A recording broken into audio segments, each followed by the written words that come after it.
Hypothesis को जब हम बात करेंगे तो हाइपोथेसिस कहते हैं कि हमारा क्या है, hypothesis is prediction on the basis of limited evidence. मतलब हम किसी चीज़ को प्रेडिक्ट कर रहे हैं, मगर प्रेडिक्ट करने के लिए क्या चाहिए, हमें कुछ ना कुछ एविडेंस चाहिए। तो हम उन एविडेंसेस के बेस में हम जो भी प्रेडिक्ट करते हैं हम उसको कहते हैं हाइपोथेसिस।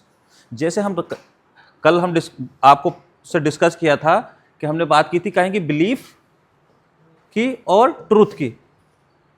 ठीक, जो हमारा बिलीफ होगा ये हम किस पे डिपेंड कर रहा था, on the basis of limited evidence. यही हमारी हाइपोथेसिस थी।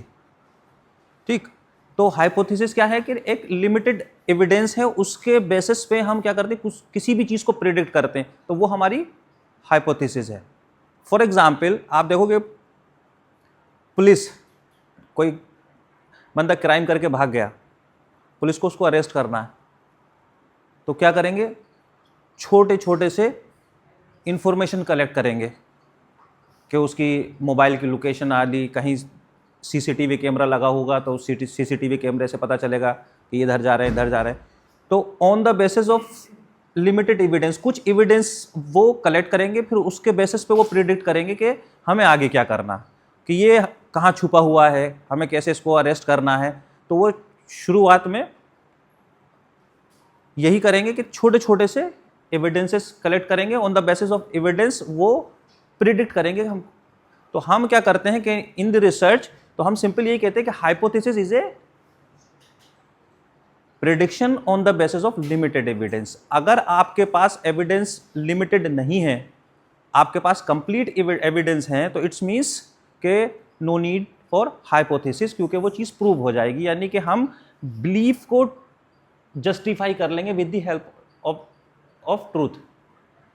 ठीक, तो जब हमारे पास एविडेंस लिमिटेड हैं, तो हम on the basis of limited evidence हम किसी चीज़ को प्रिडिक्ट कर रहे हैं, वो क्या है, हमारी प्रिडिक्शन है। और with due process of research हम उस प्रिडिक्शंस को जस्टिफाई करते हैं विद ट्रूथ। तो ये एक प्रोसेस है। ठीक, आप ये पढ़ेंगे कि एक डेफिनेशन है कि hypothesis is a specific testable statement or prediction about the relationship between two or more variable in research. It serves as a foundational element that guide the investigation. It is formulated based on the existing knowledge and theories, and researchers design experiment or studies to test its validity. अब यहाँ दो important चीजें हम यहाँ देख रहे हैं, इसमें कुछ डिफरेंसेस है। इसमें कह रहे हैं कि prediction about the relationship between two or more variable, है ना, कि हम कर रहे हैं कि हम एक अपना स्टेटमेंट दे रहे हैं, हाइपोथेसिस बना रहे हैं on the basis of limited evidence. But hypothesis कब स्टेब्लिश होगा, तो we required at least minimum 2 variable. ठीक, अब वेरिएबल में हम पहले बात करते हैं कि हमारा एक वेरिएबल कौन सा होता, इंडिपेंडेंट वेरिएबल, और दूसरा वेरिएबल कौन सा होता, डिपेंडेंट वेरिएबल। ठीक, इन दोनों में क्या फर्क है, कैसे हम ये पहचानेंगे कि हम जो स्टडी कर रहे हैं, हमारे 2 वेरिएबल्स हैं, 2 से ज़्यादा भी वेरिएबल हो सकते हैं, तो उसमें इंडिपेंडेंट वेरिएबल कौन सा होगा और डिपेंडेंट वेरिएबल कौन सा होगा। ठीक, सेम स्टडी में कई बार ऐसा होता है कि हम अपनी स्टडी के हिसाब से चेंज करते रहते हैं, कि हम कभी इसको डिपेंडेंट वेरिएबल बनाते हैं, कभी दूसरे को डिपेंडेंट वेरिएबल बनाते हैं।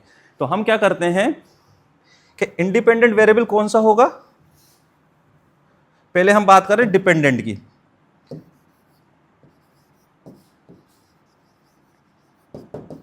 डिपेंडेंट वेरिएबल किसको कहेंगे,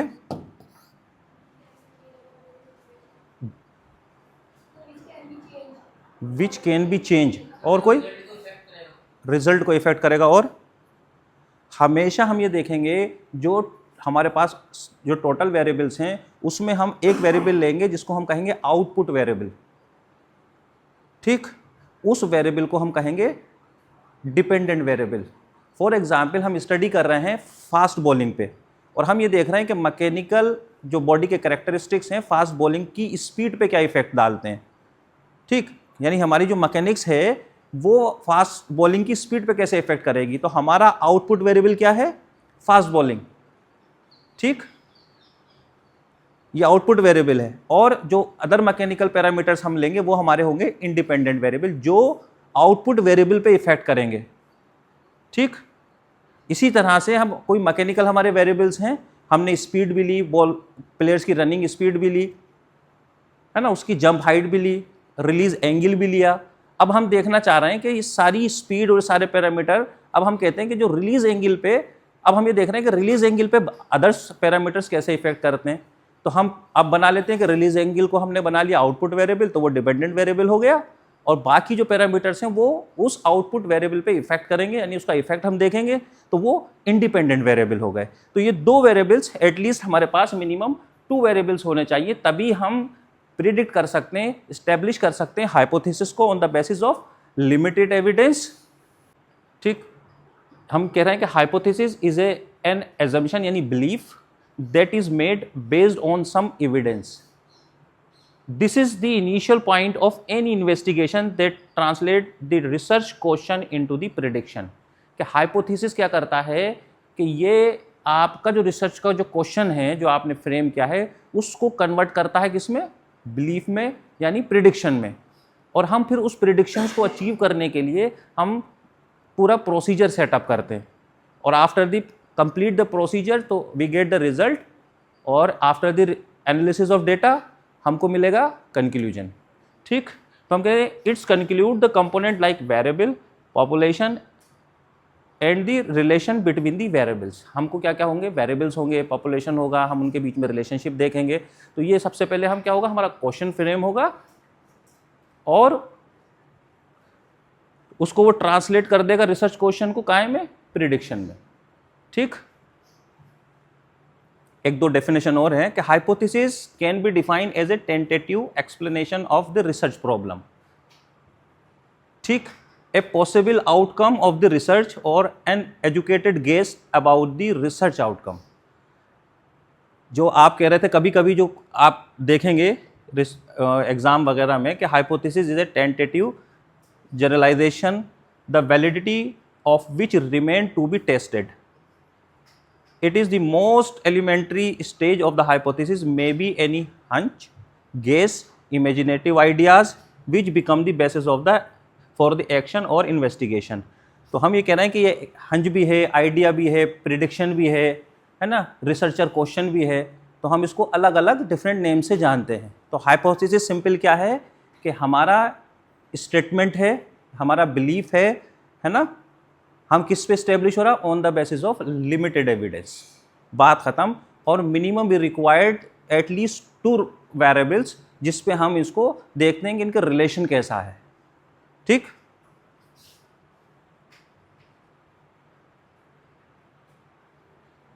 क्या कैरेक्टरिस्टिक्स होती हैं हाइपोथेसिस की? Hypothesis should be clear and precise to consider it to be reliable.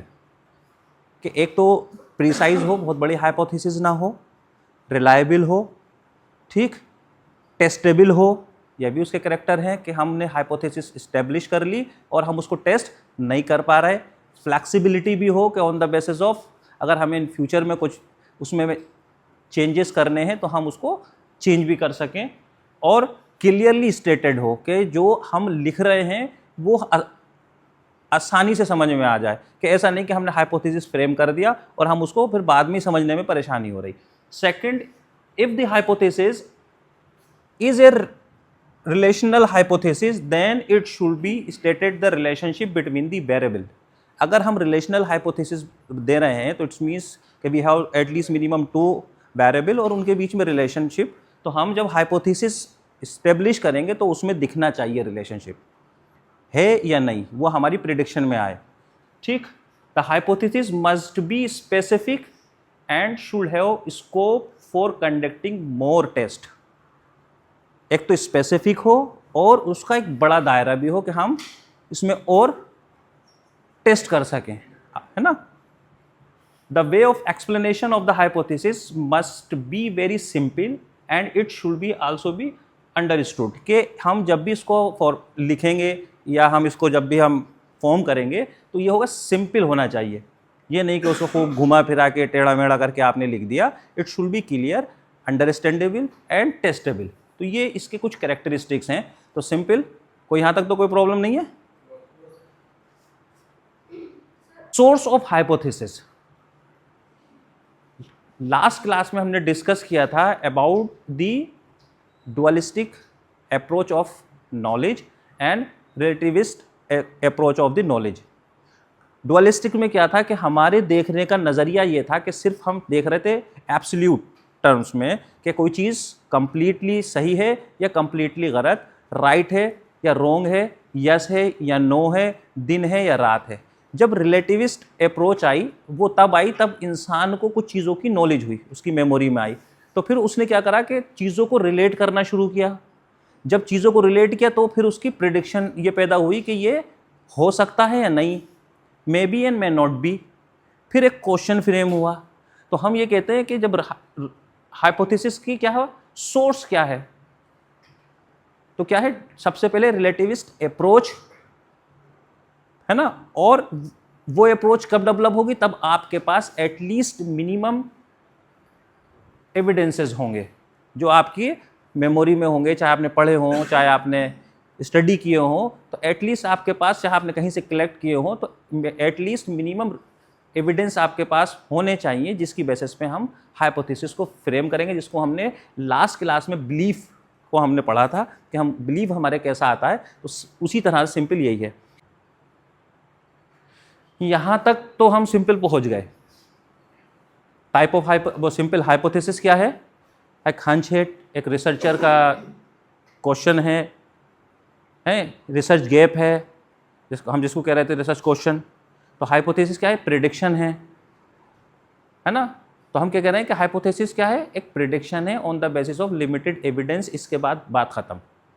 उसके कैरेक्टर कैसे होंगे कि हम सिंपल लैंग्वेज में इसको लिखेंगे, है ना, ये अंडरस्टैंडेबल हो, टेस्टेबल हो, ये इसके कुछ कैरेक्टर्स हैं। फिर उसके बाद आया था कि ये आएगी कहाँ से। तो सिंपल सी बात है कि डे टू डे एक्सपीरियंस है, नॉलेज है ना, पास्ट एक्सपीरियंस है, पास्ट स्टडीज़ है ना, और डिस्कशन विद दी कलीग हो, डिस्कशन विद दी एक्सपर्ट्स। तो वहाँ से अब आपका क्या बनेगा, एक अप्रोच बनेगी, तब आप चीज़ों को या हाइपोथेसिस को इस्टेब्लिश कर सकते हैं।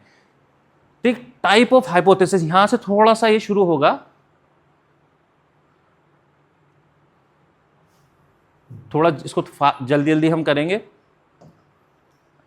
जनरली टाइप ऑफ हाइपोथेसिस, आपने जो मेन हाइपोथेसिस हैं, टू टाइप्स है, null hypothesis and alternative hypothesis. Alternative hypothesis को हम कहते हैं रिसर्चर हाइपोथेसिस भी। ठीक, पहली बात। बाकी hypothesis on the basis of different in simplicity and direction और रिलेटेड टू द वेरिएबल्स, तो हम उनको अलग अलग नाम से भी हम जानते हैं। ठीक, जैसे सिंपल हाइपोथेसिस, सेकंड है complex, directional, non directional, null, associative and casual hypothesis, और इसको हम कहते हैं alternative hypothesis and researcher hypothesis. ये 6 टाइप ऑफ हाइपोथेसिस इसलिए हमने यहाँ दी हैं कि आप इनको बेसिक इनका समझ जाइए कॉन्सेप्ट्स। तो अलग अलग नाम से हाइपोथेसिस एग्जाम में आती हैं। ठीक, simple hypothesis, simple mean simple. Simple में क्या हो सकता है, ए hypothesis shows the connection between two things, one that can be change, जिसको हम कह सकते हैं independent variables, and one that is affected by the change, यानी कि डिपेंडेंट वेरिएबल्स। तो हम वो सिंपल, वो क्या कह रहे हैं कि सिंपल क्या है, सिंपल हाइपोथेसिस में कि सिर्फ हम इतना प्रेडिक्ट कर रहे हैं कि कनेक्शन बिटवीन टू थिंग्स, दो वेरिएबल्स के बीच में कनेक्शन है या नहीं, बात खत्म। हम कह रहे हैं, हम कह रहे हैं नहीं है। इसी तरह से हम कह रहे हैं कि for example if you exercise regularly तो you will lose the weight fast. ठीक, here the exercise is the independent variable और जो आपका वेट लॉस होगा वो डिपेंडेंट। तो हमने हाइपोथेसिस की कि अगर आप डेली एक्सरसाइज करेंगे तो आपका वेट लूज होगा फास्ट। सिंपल, दो के बीच में एक सिंपल सा रिलेशनशिप है। This is called simple hypothesis कि भाई हम एक्सरसाइज करेंगे तो हमारा वेट लॉस होगा। ठीक, ये हमारी हाइपोथेसिस थी। सेकंड है कॉम्प्लेक्स। अभी यहां क्या था कि एक इंडिपेंडेंट वेरिएबल था और एक डिपेंडेंट वेरिएबल, जहां सिंपल यानी एक इंडिपेंडेंट और एक डिपेंडेंट के बीच में हम रिलेशनशिप स्टेब्लिश कर रहे हैं, तो सिंपल हाइपोथेसिस। अब कॉम्प्लेक्स में आएंगे तो ये चेंज हो जाएंगे। इंडिपेंडेंट वेरिएबल्स के नंबर बढ़ सकते हैं, ज़्यादा हो सकते हैं, डिपेंडेंट वेरिएबल भी ज़्यादा हो सकते हैं, यानी कॉम्प्लेक्स इन नेचर में आ जाएंगे। जैसे हम देख रहे हैं कि hypothesis can show the relationship between multiple independent variables and dependent variables. एक साथ हम कह रहे हैं कि 2-3 वेरिएबल्स हमने independent and effect on more than 2 dependent variables. For example कि रेगुलर एक्सरसाइज एंड, अब हम कह रहे थे पहले कि सिर्फ रेगुलर एक्सरसाइज इफेक्ट कर रही है वेट लॉस पे, 2 ही वेरिएबल थे, एक्सरसाइज एंड वेट लॉस। अब हमने जोड़ दिया एक्सरसाइज प्लस डाइट, ये 2 वेरिएबल हो गए, ठीक। Can lead to outcome like weight loss, एक चीज ये पहले ये थी, अब इसमें एक वेरिएबल और ऐड हो गया, कौन सा? Glowing skin and reduce the risk of various disease. यानी 2 इंडिपेंडेंट क्या नाम थे, डिपेंडेंट वेरिएबल्स और 2 और मोर देन 2 इंडिपेंडेंट वेरिएबल्स। तो क्या हुआ? कॉम्प्लेक्स इन नेचर में हो गया। तो सिंपल ये हुआ कि सिंपल हाइपोथेसिस मींस कि 1 independent variables and 1 dependent variables. तो इसमें क्या होगा कि हम स्टेब्लिश करेंगे relationship on the basis of limited evidence. जहां मोर देन 1 इंडिपेंडेंट वेरिएबल्स आ जाएं, स्टेब्लिश करें रिलेशनशिप, और मोर देन 1 डिपेंडेंट वेरिएबल्स हो, तो फिर क्या होगा? The nature of the hypothesis is complex. Simple सी बात है, कोई प्रॉब्लम की बात नहीं है यहां तक। बोलो। वेरिएबल, हाँ बोलो, किसके? इंडिपेंडेंट भी हो सकते हैं, डिपेंडेंट भी। एक स्टडी में ऐसा नहीं होता कि इंडिपेंडेंट वेरिएबल बहुत सारे हों और डिपेंडेंट वेरिएबल हम एक ले, ऐसा भी हो सकता, और ऐसा भी हो सकता कि इंडिपेंडेंट वेरिएबल बहुत सारे हों और मोर देन 1 डिपेंडेंट वेरिएबल भी हों। जब हम कह रहे हैं कि एक्सरसाइज प्लस डाइट, ये इंडिपेंडेंट वेरिएबल्स पे काहे पे इफेक्ट कर रहे हैं? आपके weight loss and glowing the skin and reduce the risk of cardiac injury, मतलब डिजीज फॉर एग्जांपल। तो यहाँ 3 आउटपुट वेरिएबल हो गए, यानी डिपेंडेंट वेरिएबल हो गए। अदरवाइज और इंडिपेंडेंट वेरिएबल कौन से होगा? सिर्फ 2। तो ये 2, एक से ज्यादा जहां वेरिएबल बढ़ जाएंगे रिलेशनशिप में, तो ऑटोमेटिकली आपको दिखेगा कि नेचर है हाइपोथेसिस का कॉम्प्लेक्स हो गया, तो हम उसको कहेंगे कॉम्प्लेक्स हाइपोथेसिस, ठीक। This is the next one is, third one is directional. ये इसके नाम से आपको समझ में आ रहा होगा कि हाइपोथेसिस मींस कि you predict the hypothesis on the basis of limited evidence in a specific of direction, कि इसमें आपको जो वेरिएबल हैं उसमें डायरेक्शन दिखेगा, यानी पॉजिटिव रिलेशनशिप दिखेगा बताएंगे हम, या निगेटिव रिलेशनशिप। हम ये कह रहे हैं कि directional hypothesis predict the specific direction of the relationship between the variables. हम कह रहे हैं कि एक्सरसाइज करने से हम कह रहे हैं इफेक्ट होगा वेट पर, ये सिंपल। अगर हम कहें कि एक्सरसाइज करने से वेट पे पॉजिटिव इफेक्ट होगा, that is the simple plus directional. हम कहें कि एक्सरसाइज का निगेटिव इफेक्ट पड़ेगा आपके वेट पे, तो ये सिंपल भी है और डायरेक्शनल भी है कि निगेटिव इफेक्ट पड़ेगा, हम उसको डायरेक्शन भी दे रहे हैं। कोई प्रॉब्लम नहीं। 3 हो गई, सिंपल, कॉम्प्लेक्स, डायरेक्शनल, ठीक। नॉन डायरेक्शनल सेम वही है जिसमें सिर्फ डायरेक्शन नहीं होगा, कि हम कहेंगे कि weight exercise effect on weight loss, तो सिंपल भी है और नॉन डायरेक्शनल भी है, कि इसमें पता नहीं कि पॉजिटिव है या निगेटिव। यानी कि एक हाइपोथेसिस सिंपल भी हो सकती है, डायरेक्शनल भी हो सकती है, सिंपल भी हो सकती है, नॉन डायरेक्शनल भी हो सकती है। जैसे करेंगे non directional hypothesis predict that there will be a relationship between the variable but does not specify the direction of the effect, कि हम एक्सरसाइज का इफेक्ट को डायरेक्शन नहीं दे रहे कि पॉजिटिव वेट कम होगा या बढ़ेगा, बट हम ये प्रिडिक्ट कर रहे हैं कि एक्सरसाइज का इफेक्ट होगा कहां पे? वेट पर, ठीक। तो ये सिंपल भी हो गई और नॉन डायरेक्शनल भी हो गई। अगर हम ये कह दें कि exercise is effect on weight positively, यानी कि वेट बढ़ेगा, फॉर एग्जाम्पल कि एक्सरसाइज करने से वेट बढ़ेगा या एक्सरसाइज करने से वेट घटेगा, तो दिस मीन्स कि हम सिंपल भी बना रहे हैं, सिंपल क्योंकि 2 ही वेरिएबल हैं, ये सिंपल हाइपोथेसिस हो गई बट डायरेक्शनल भी हो गई। ठीक, यहां तक तो बहुत आसान सी है, समझ में आ गई होंगी। अब यहां से थोड़ा सा खेल शुरू होगा, नल एंड अल्टरनेटिव हाइपोथेसिस। इनको बहुत समझने की बड़ी जरूरत है, समझ जाओगे तो सारे क्वेश्चन आप आसानी से कर सकते हो। नल मीन्स जीरो, कुछ नहीं, एच नॉट।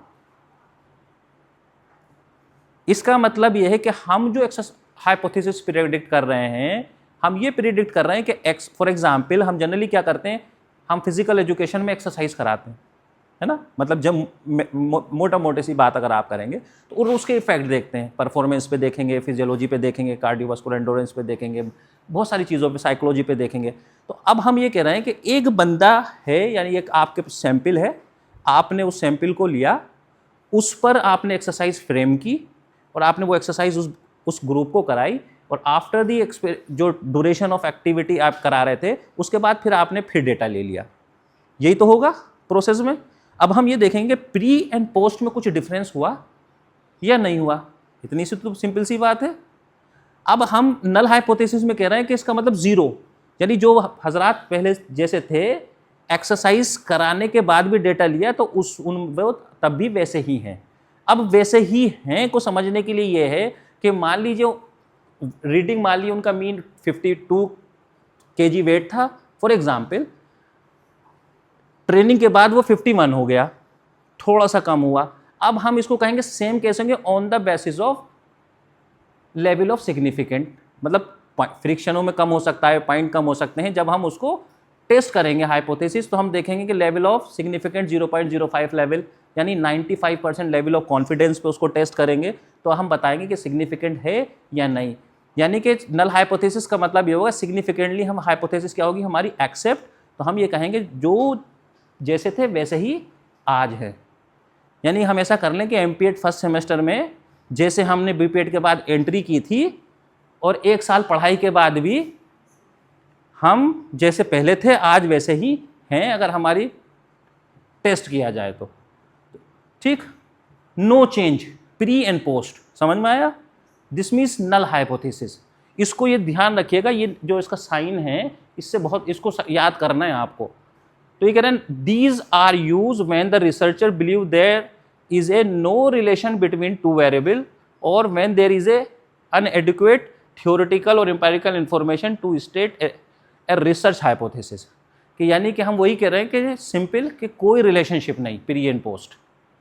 ठीक, यहां तक तो समझ में आ गया नल हाइपोथेसिस।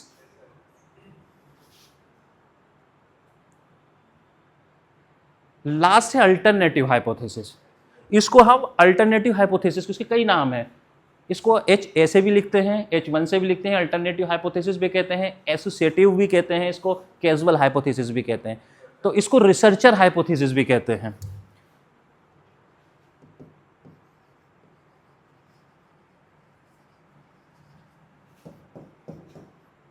ठीक, रिसर्चर हाइपोथेसिस क्यों?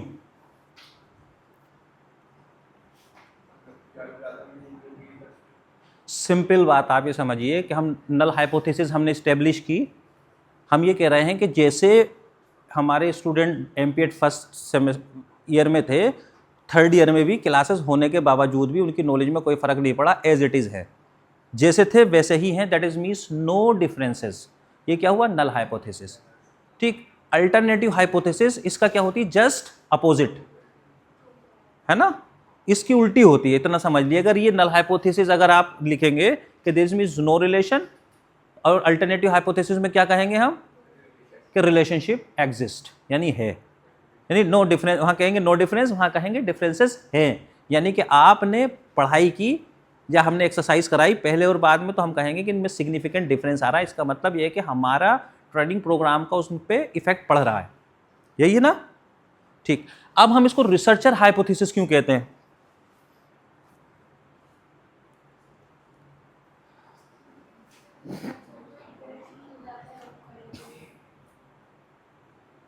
कोई बताए? इसलिए कि आप बीइंग एज ए रिसर्चर, मैं हूँ फॉर एग्जांपल, मैं एक रिसर्चर, एज ए रिसर्चर की हैसियत से हूँ, और मैंने पीएचडी में एक टॉपिक लिया और मैंने कहा कि मैंने जो ट्रेनिंग प्रोग्राम बनाया है मैं इन बच्चों पे ही एक्सरसाइज कराऊंगा और इनका जो है फिजिकल फिटनेस लेवल इम्प्रूव होगा इससे आफ्टर 3 मंथ में, और इनके जो है लंग्स कैपेसिटी में इसको बढ़ानी है। तो उसी हिसाब से उन्होंने एक्सरसाइज प्रोग्राम बनाया, ठीक। और उन्होंने कहा कि 3 महीने में ये प्रोग्राम ट्रेनिंग कराऊंगा और उसके बाद फिर मुझे दोबारा से टेस्ट करना है और मेरा प्रिडिक्शन ये है कि इस एक्सरसाइज का इफेक्ट होगा। अगर मेरा प्रिडिक्शन ये हो कि मैं जो एक्सरसाइज करा रहा हूँ उससे कोई फ़ायदा ही नहीं है तो वो कराना ही बेकार है, फिर यही है ना। तो जब आप ये प्रिडिक्ट कर रहे हैं कि मैं ये एक्सरसाइज करा के और देखूंगा प्री एंड पोस्ट, तो इसमें सिग्निफिकेंट चेंज आना चाहिए। ये कौन प्रिडिक्ट कर रहा है? Hypothesis, researcher. Being as a researcher मैं ये नहीं चाहूँगा कि मेरा जो ट्रेनिंग है वो उसका इफेक्ट ना आए, इसीलिए इसको कहते हैं रिसर्चर हाइपोथेसिस कि significant difference between pre and post. वहाँ कह रहे थे कि देर इज नो रिलेशन, यहाँ कहेंगे कि रिलेशनशिप है जो ट्रेनिंग आप करा रहे हैं उससे। ये कहेंगे ना alternative hypothesis is one in which some differences और इफेक्ट इज एक्सपेक्टेड। ठीक, जैसे रामदेव जी ने बनाई थी कोरोना में कोरोनिल बनाई थी, ठीक। अगर वो कोई कंपनी कोई प्रोडक्ट बना रही है तो उसकी प्रोडक्ट किस लिए बना रही है कि जो क्लेम कर रही है वो चीज़ इस्टेब्लिश हो, है ना। तो अब बीइंग एज ए रिसर्चर तो वो तो यही चाहेंगे कि हम जो दवाई बनाई है वो कोरोना को ट्रीट करे, यही ना। तो ये तो किसकी वो हुई? रिसर्चर की, है ना। तो उन्होंने जो है उसको इस्टेब्लिश किया कि भाई ये कोरोना पे क्लेम किया, फिर बाद में पता उन्होंने फिर उसको वापस लिया, फिर बताया कि इससे इम्यूनिटी बूस्ट होती है। तो ऐसे ही अगर आप कोई भी काम करने जाएंगे तो जब जो आप प्रिडिक्ट करेंगे आप तो यही चाहेंगे कि मेरी ट्रेनिंग का इफेक्ट हो, तो वो रिसर्चर हाइपोथेसिस होती। और हम इसीलिए हम ये कहते हैं इस रिसर्चर हाइपोथेसिस जो है उसमें क्या होगा कि हम ये प्रिडिक्ट करेंगे उस प्री एंड पोस्ट में डिफरेंसेस हो या हमारा जो भी हम ट्रेनिंग प्रोग्राम करा रहे हैं उसका इफेक्ट इस्टेब्लिश हो, यही बात है। अल्टरनेटिव हाइपोथेसिस क्या कहेगी? इसका जस्ट अपोजिट। वो कह रही देयर इज नो रिलेशन, ठीक, नल। अब दूसरी इंपॉर्टेंट चीज है कि हम स्टेटिस्टिकली टेस्ट करते हैं दोनों हाइपोथेसिस को। हमेशा आप देखोगे एक्सपेरिमेंटल प्रोटोकॉल में हम हमेशा नल हाइपोथेसिस को टेस्ट करते हैं, अल्टरनेटिव हाइपोथेसिस को टेस्ट नहीं करते। उसकी कोई वजह बताएगा?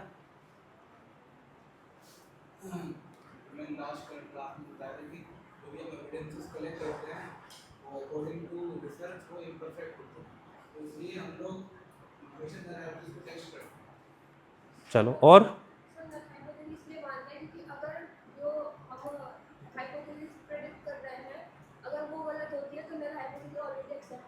नहीं, वो तो ठीक है। अगर आप इसको टेस्ट कर रहे हैं तो ये एक्सेप्ट होगी तो अल्टरनेटिव वाली रिजेक्ट हो जाएगी, ये रिजेक्ट होगी तो वो एक्सेप्ट हो जाएगी। तो जस्ट अपोजिट है एक दूसरे के। मगर जब भी हम टेस्ट करते हैं एक्सपेरिमेंटल स्टडीज में तो हम नल हाइपोथेसिस को ही क्यों करते हैं? उसकी एक बेसिक वजह यह है कि नल हाइपोथेसिस क्या कहती है? वो कहती है कि देयर इज नो रिलेशन। सिर्फ आपको इसको क्या करना होता? बीइंग एज ए रिसर्चर आपको इसको रिजेक्ट करना होता। इतनी सी बात है ना। हाइपोथेसिस कह रही है कि आपकी ट्रेनिंग कब कराने का कोई इफेक्ट नहीं है। हाइपोथेसिस ये कह रही है नल, प्री एंड पोस्ट में कोई चेंजेस नहीं है, नो इफेक्ट। आप चाह रहे हैं बीइंग एज ए रिसर्चर आपका सिर्फ इतना सा टारगेट है कि इसको हम रिजेक्ट हो जाए। तो ये वो रिजेक्ट होगी तो क्या होगा? रिलेशनशिप स्टेब्लिश हो जाएगा। इतनी सी तो बात होगी। तो सिर्फ आपके पास इसको रिजेक्ट करना है। जब अगर हम इस हाइपोथेसिस को लेते हैं, अगर हम ये हाइपोथेसिस को टेस्ट करते हैं अल्टरनेटिव को, तो ये कह रही है कि रिलेशनशिप है और यही आप स्टेब्लिश करना चाह रहे हैं। फॉर एग्जाम्पल, जब आप इसको टेस्ट करेंगे तो फिर आपके साथ फिर अदर्स बहुत सारे क्वेश्चंस और आपके पास आएंगे कि रिलेशनशिप है तो पॉजिटिव है, निगेटिव है, डायरेक्शन क्या है इसकी। तो आपको फिर मल्टीपल चीजों को क्लेरिफाई करना पड़ेगा। तो इसलिए सिर्फ हमको नल हाइपोथेसिस टेस्ट करते हैं, सिर्फ हम उसमें कितना करते हैं कि हम उसको रिजेक्ट कर दें और हमारा रिलेशनशिप इस्टेब्लिश हो जाएगा। अगर हम इसको लेंगे अल्टरनेटिव हाइपोथेसिस को तो इसमें रिलेशनशिप, अगर आप स्टेप कह रहे हैं कि रिलेशनशिप है तो फिर सवाल आता है कितना है, आपको यह भी बताना पड़ेगा, है, पॉजिटिव है, निगेटिव है, तो यहाँ पे हम टेस्ट करने जाएंगे तो फिर एरिया जो है रिसर्च का वो दायरा बढ़ जाएगा। तो इसीलिए हम नल हाइपोथेसिस को ही टेस्ट करते हैं। बीइंग एज ए रिसर्चर हम उसको चाहते हैं कि वो रिजेक्ट हो जाए, जिससे कि हमारा जो रिसर्च का जो प्रोसीजर है वो इस्टेब्लिश हो जाए। ठीक, यहाँ तक तो फिनिश हो गए, साफ सब हो गए? कोई समझ में नहीं आया हो तो बताओ।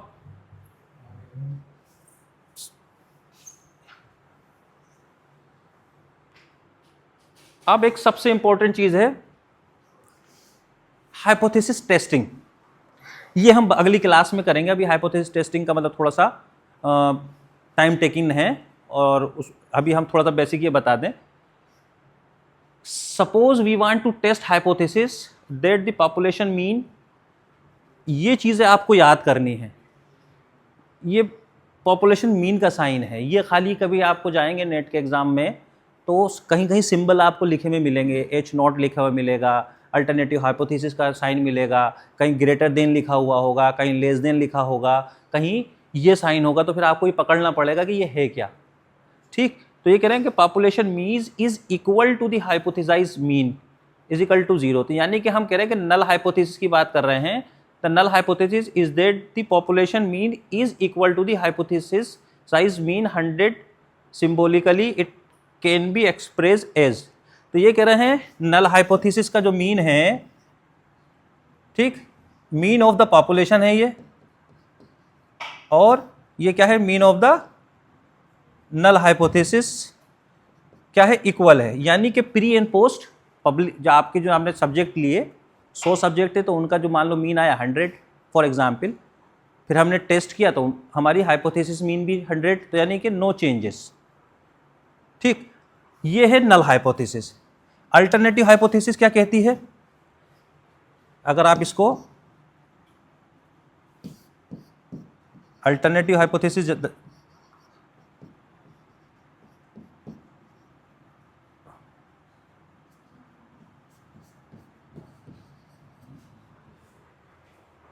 अल्टरनेटिव हाइपोथेसिस कहती है कि population mean and mean of the hypothesis is not equal.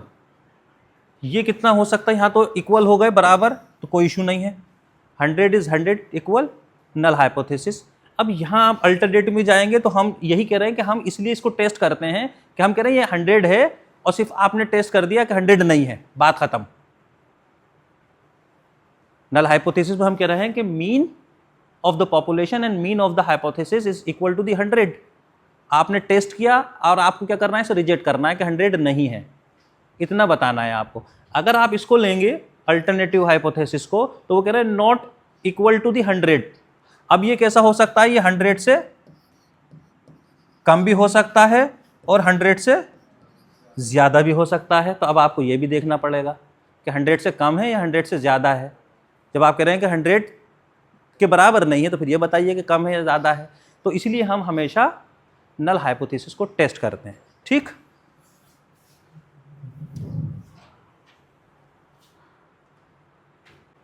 अब इंपॉर्टेंट चीज़ आती है, अभी तक हम जो पहुंचे वो पहुंचे कि what is hypothesis, this is the guess है, और बिलीफ क्या है, on the basis of limited evidence.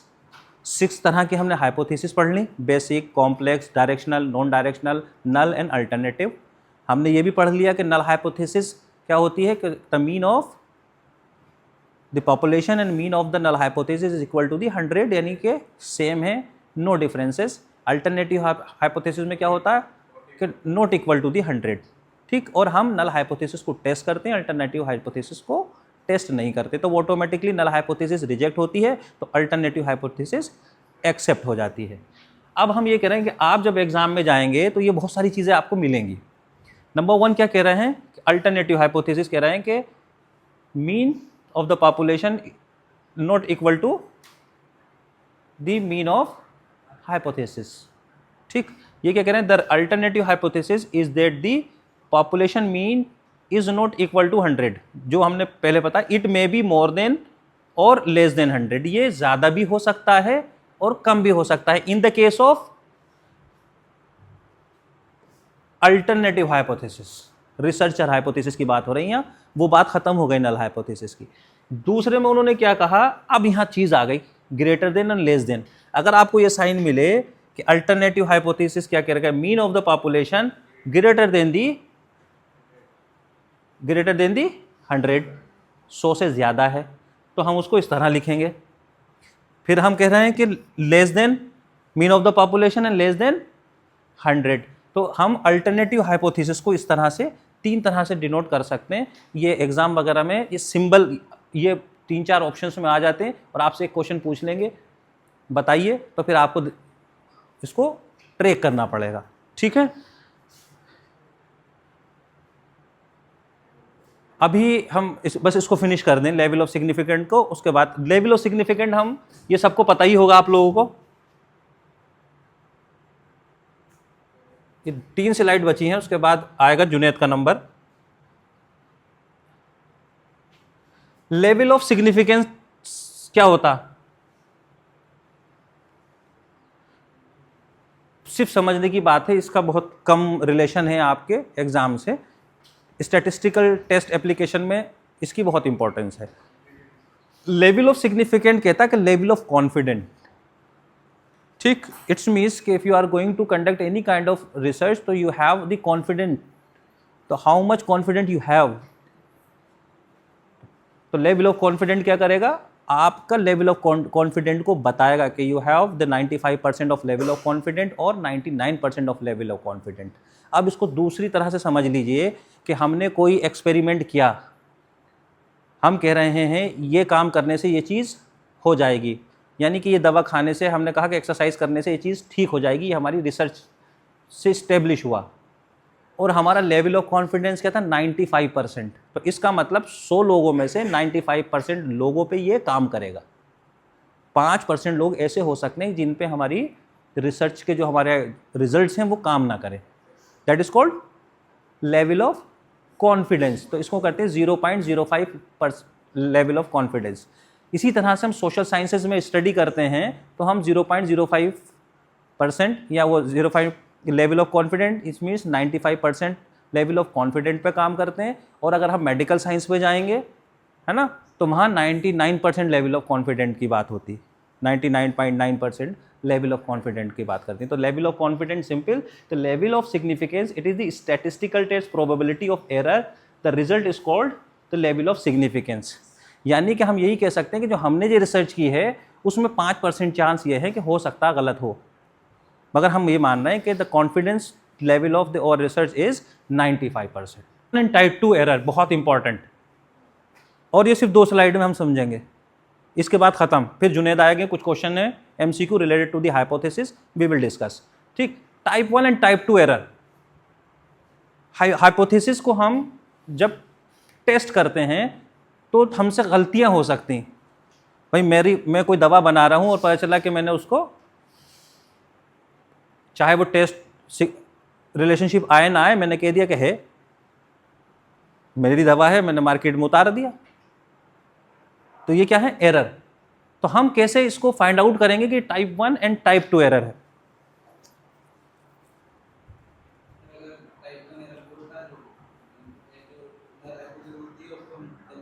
छोड़ दो नल को, अल्टरनेट को, बेसिक से बता दो कि हाँ इससे हम ये पता कर लेंगे कि टाइप 1 ये टाइप 2। टाइप 1 समझ लीजिए कि दमदार first class, type 2 second class. ठीक, टाइप 1 एरर मीन्स बड़ा एरर और टाइप 2 एरर मीन्स छोटा एरर। बात समझ में आ गई? इतनी तो समझ गए, यहाँ तक तो कोई प्रॉब्लम नहीं। बड़ा एरर कब होगा कि जब हम कोई मेडिसिन बना रहे हैं, फॉर एग्जाम्पल हमने कोई मेडिसिन बनाई और हमने कहा कि इससे कोरोना ट्रीट हो जाएगा। प्री एंड पोस्ट में क्या होना था, नल हाइपोथेसिस हम टेस्ट कर रहे थे और वो हमारे एज ए रिसर्चर हम चाहते हैं रिजेक्ट हो, और वो रिजेक्ट हो गई। रिलेशनशिप आ गया हमारी दवा का कि ये medicine is establish for cure of corona. ठीक, अब पता चला हमने वो दवा को इस्टेब्लिश कर दिया और वो दवा अस्पतालों में चली गई डॉक्टर्स के पास, और वो पेशेंट को वो दवा देनी शुरू कर दी। एक्चुअली में वो दवा उसकी थी नहीं, तो क्या होगा, मरीज आउट होने शुरू हो जाएंगे। मतलब नुकसान होगा ना बड़ा। हमको क्या करना था, उसको एक्सेप्ट करना था, मतलब वो दवा उसकी नहीं थी कि नल हाइपोथेसिस हमने सेट की कि, है ना, और उसको हमें रिजेक्ट करना था। मतलब एक्चुअल में वो दवा थी नहीं उसकी। फॉर एग्जाम्पल कोई दवा है, हमने ऐसी पानी भर लिया और हमने कहा इससे कोरोना ठीक हो जाएगा, और हमने रिसर्च की, तो रिसर्च में क्या आना चाहिए था कि प्री एंड पोस्ट में कोई डिफरेंस नहीं आना चाहिए था। ये नल हाइपोथेसिस क्या होनी थी, एक्सेप्ट। अब हमने क्या करा, बीइंग एज ए रिसर्चर, बोले दवा तो हमने बनाई, करो रिजेक्ट नल हाइपोथेसिस। आपने कहा कि ये जो दवा हमारी है ये स्टेब्लिश हो गया कि ये इसको ट्रीट कर सकती कोरोना को, तो फिर क्या हुआ, जब आपने दवा स्टेब्लिश कर दी और वो लोगों को अगर आप उसको दोगे तो क्या होगा कि जो पेशेंट बीमार हैं तो उन्हें दवा जो है जिस आप ट्रीटमेंट के लिए दे रहे हैं वो उसके लिए है ही नहीं, तो क्या होगा, सोसाइटी का बड़ा लॉस होगा। तो इसीलिए हम इसको टाइप 1 एरर कहते हैं कि हाइपोथेसिस, नल हाइपोथेसिस स्टेब्लिश करके हमको उसको क्या करना था, एक्सेप्ट करना था, मगर हमने by the due to the error हमने उसको रिजेक्ट कर दिया। समझ गए? दूसरा छोटा वाला आइटम समझ लिए, टाइप 2 एरर।